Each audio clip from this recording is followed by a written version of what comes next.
Тәуелсіздік мерекесі қарсаңында Ақордада ел президентінің қолынан жоғары дәрежелі Қазақстанның еңбек ері атағын алған шымкенттік мұғалім Алина Соловьеваны кешкісін әуежайда күтіп алуға жүздеген адам жиналды.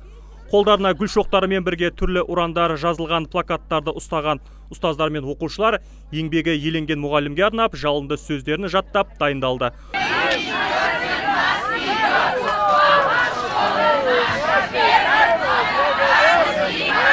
Көпшілік күткен ұстазды Шымкент қаласының әкімі Ғабидолла Әбдірахымов та көппен бірге қарсы алып, әуежайдан бірге шығып келді.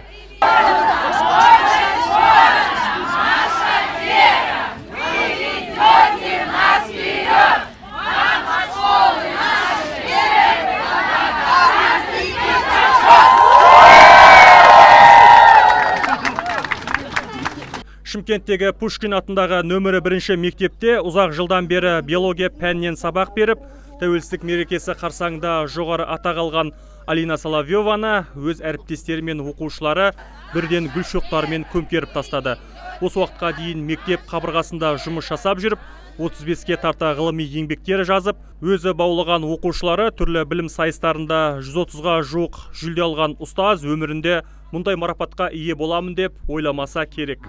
А президент оценил. Ел президенті маған жасаған құрметін еліміздегі бүкіл ұстаздарға жасалған сыйлық деп білемін. Сонымен бірге бұл марапат елбасының бүкіл білім саласына деген ықыласын білдіреді. Мемлекет басшысы менен Алина сіз боласыз ба деп сұраған кезде мен оған мен сияқты мұғалімдер елімізде өте көп кездесетіндігін айттым. Расында да мұндай жоғары марапатты аламын деп өмірімде еш ойлаған жоқпын. Енді маған үлкен жауапкершілік жүктелуде. Бұрынғыдан да жоғары деңгейде жұмыс жасап артылған сенімді ақтауым керек. Президенттен алған марапатымен шын жүректен құттықтаған қала әкімі Ғабидолла Әбдірахымов Шымкент қаласы тарихында ұстаздардың мұндай жоғары дәрежеге жетпегенін айтты. Наш президент присвоил такое высокое звание. Шымкент қаласы тарихында тұңғыш рет мемлекет басшысы тарапынан оқытушыға жоғары дәрежедегі еңбек ері атағы беріліп отыр. Бұл өз кезегінде президенттің мұғалімдерге және мектепке деген құрметін, қарым-қатынасын көрсетіп отыр. Оның үстіне ел президенті ұстаздарға қатысты арнайы заң қабылдауды да жақында тапсырды. Менің ойымша алдағы уақытта білім беру мен мұғалімдердің деңгейі жоғары сатыға көтеріледі. Сол себепті мен сізге үлкен рахметімді айтамын. Осы дәрежеге жеткізген сіздің еңбегіңізге алғыс білдіремін. Пушкин атындағы нөмірі 1 мектепте оқыған шәкірттер де расында да Алина Соловьеваның өз саласын терең әрі жан-жақты меңгергенін, сонымен бірге ғылым жолына берілгенін айтып отыр. Мысалға биология туралы биология сабақ берсе, ол сол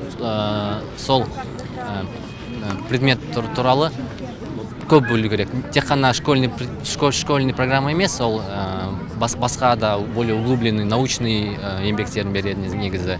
Научный подход и қосымша айта береді информацияны мысалға. Тек қана оқулықтан емес, басқа үлкен энциклопедия, үлкен кітаптардың сол именно знаниялар береді. Сондай еді мұғалім. Расында да биылғы жылы Шымкент қаласының білім саласында жұмыс жасайтындардың мемлекет тарапынан марапатталуы жағынан еліміз бойынша алдыңғы қатарға шықты.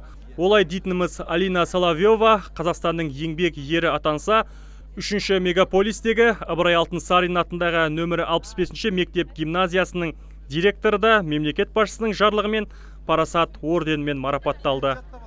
Ұстаздарға мына рухани дүниесін көтеру үшін, бір өзінің өмірге деген құлшынысын арттыру үшін, балаларға білімді беру сапасын арттыру үшін біз ұстаздарды үнемі ынталандырып отыруымыз қажет.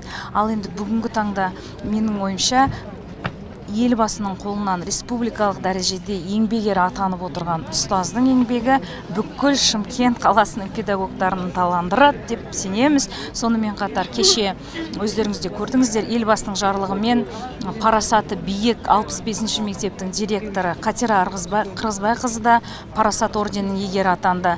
Жалпы қаламыздағы келіп жатқан жалпы республикадағы ең биік дәрежедегі марапатты біздің ұстаздар ие болып отыр. Ерлан Отарбаев, Мұрат Адинаев, Абзал Турабеков, ТВК.